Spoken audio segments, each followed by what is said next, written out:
Hi, welcome to my YouTube channel. I'm Erin of Bison, and I'm here making a brand new channel. I hope that you'll enjoy it and follow along and subscribe. If you're queer, you swear a little bit, you're not afraid of politics because they are literally everything, and you like sewing or watching people sew or learning something new or just generally seeing people explore their style and design from a point of view of a layperson, I hope you'll follow along. A couple of years ago, couple is like as if the pandemic didn't happen, several years ago, a friend took me to a queer embroidery workshop. Yes, those are a real thing, and yes, Seattle is very queer privileged, and I benefit from it every single day. But I went to this queer embroidery workshop and I fell in love with it, like hard. I went deep with the embroidery and I was doing it for years and it was lovely. I really enjoyed using my hands, stitching, learning all the stitches, and there was enough history behind embroidery that I could really dig into the history as well, which I love. It was really, really perfect for me. And I started this before the pandemic, so I'm better than all the hobbyists. No, I'm just kidding. In 2020, a friend gave me a sewing machine via Instagram. And I thought, I'm already doing stitching, I'm already working with fabric, why not see what I could do with making garments and then maybe embroidering on them or embellishing them in some way. That might be a really great next step for me. And so I did that. I got the machine and I started to learn to sew, and it was sort of like a light bulb went off. Like I didn't even realize that it was work. It was almost intuitive in a way. And I will say that I watched a lot of YouTubers, a lot of women on here. If they were men, I would have watched them also, but I didn't find them. Despite the jokes, it was like a part puzzle, part math, but at the end I got a new outfit. And it was really, I loved it. I was all in. I was really all in. When I got the sewing machine, I took to it really, really, really quickly. It was like a beaver to water. Which is ironically something that my first girlfriend also told me, but a different context. You know. So again, why am I doing all of this? Why am I taking my sewing away from the machine and onto the screen?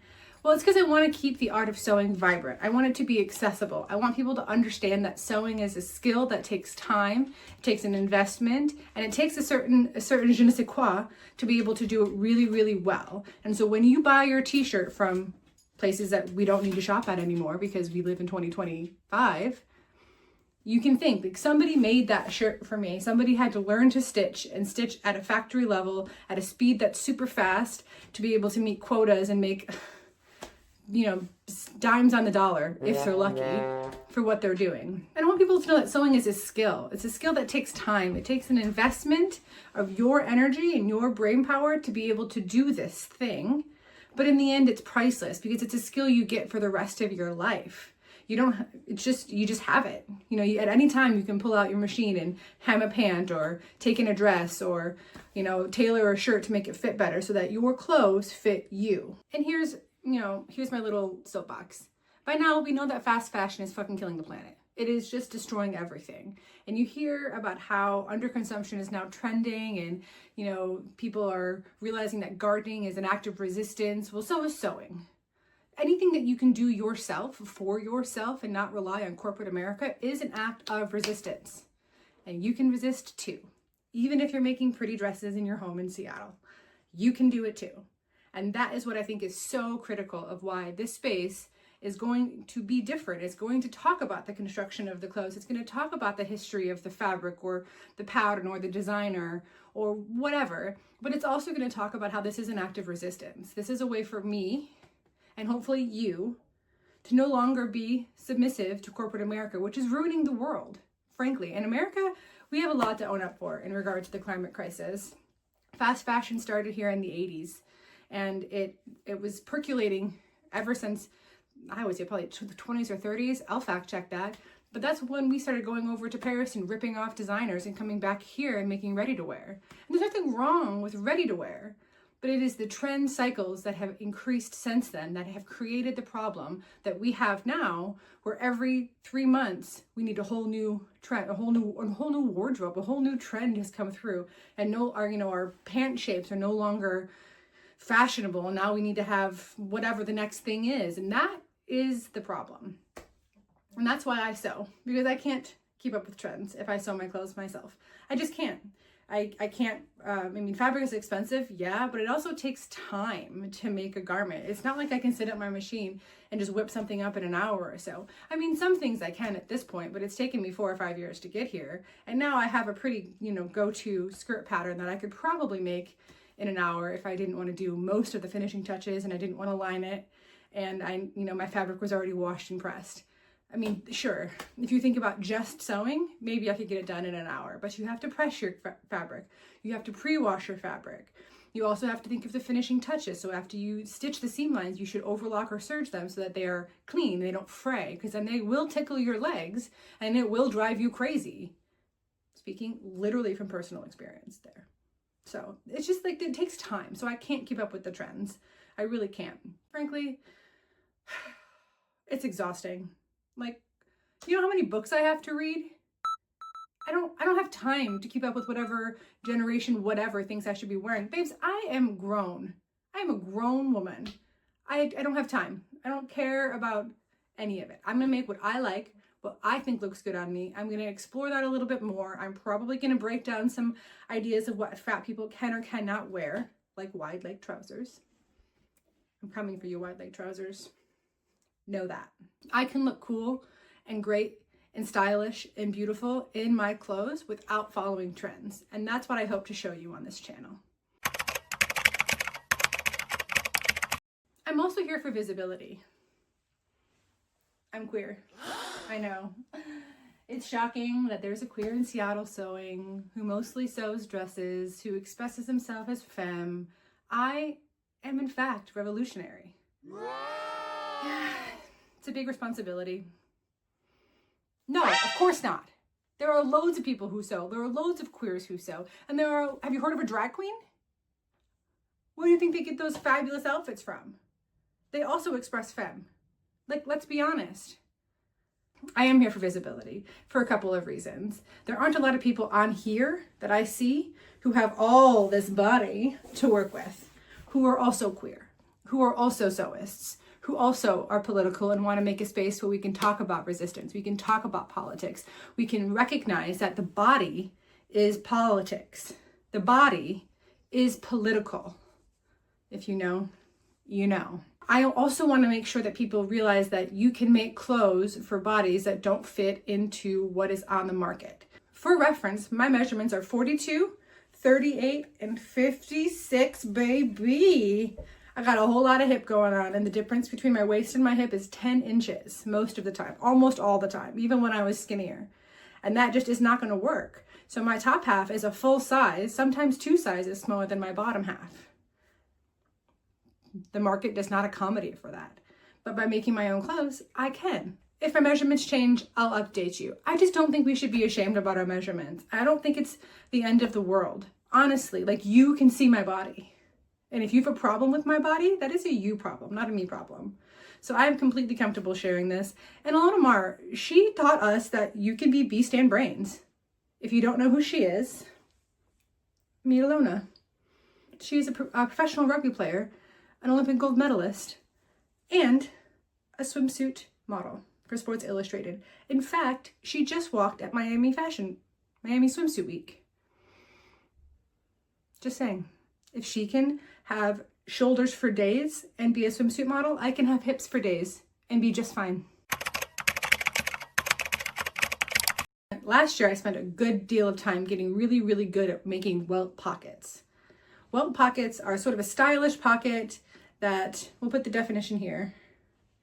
It's sort of a stylish pocket that has a flap that's usually worn in outerwear. It gained popularity in like the 1930s-ish. And it was originally designed to keep debris out of your pocket. So someone like Lady Mary might wear one while riding horses. Now, it wasn't invented in the 1930s. It gained popularity in the 1930s, which is very different, because how it gained popularity is that posh people, like Lady Mary, would wear it when they're out in the country. And they would wear it while riding horses, and it would keep the debris out of the pocket. So as the Industrial Revolution starts and grows in popularity, I assume more people are trying to keep themselves clean, because that bitch was messy. It was sooty, it was smoky, the roads were filthy. It was just like generally not a clean time in history. maybe not the cleanest. I don't know. And more folks wanted to keep themselves clean, and since who makes your clothes? Not Lady Mary.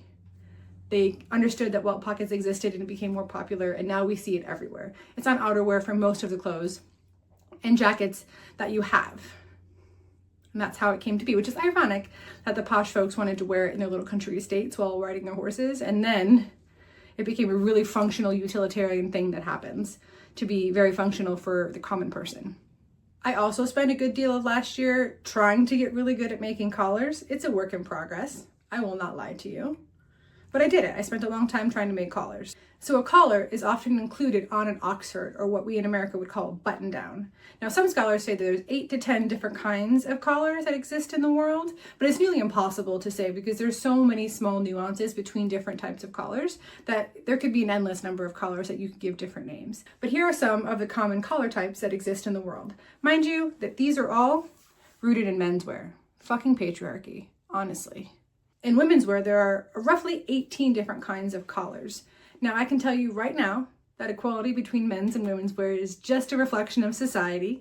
Wow. And here are some of the common ones that exist, generally speaking. Now, again, there are loads and loads of other ones that can be added to this, or different names in different regions, depending on, where you're from. This is just a rough generalization about women's collars. Okay, so back to talking about sewing and not history and the patriarchal red flags of society, which are endless. I am here to make a channel about making clothes, answering questions about how I make clothes, questions you have about clothes, discussing clothes that you have in the closet at home, and by God, if you have to come out of the closet, do it. I mean, it's Pride Month, for fuck's sake. Just come on out. It'll be fine. If you don't need to come out of the closet, I guess yay for you. Whatever. But we're also talking about how to not waste, how to be mindful about how we're using our garments, how we're learning, and really centering the learning aspect of sewing versus the outcome of the product. Because the learning part is what excites me so much. Am I an expert? No, I'm not. So now I do want to talk about an area of sewing that does require expertise, and that is pattern making. It is hard as shit to make a pattern, and to make a pattern perfect and well, and be able to grade it, and to have all the instructions be clear and concise. It's very, very difficult. It takes expertise and a totally different skill set than sewing. Sewing is interpreting directions and putting together a puzzle. This is like writing like a SOP. Do you know what an SOP is? I live with a tech bro. Like a procedure. It's like set. It's like instructions. It's instructions. Jesus. It's someone telling you how to do it and not being there to answer the questions that aren't included in the instructions, which can be really, really tricky. And so it just takes so much expertise.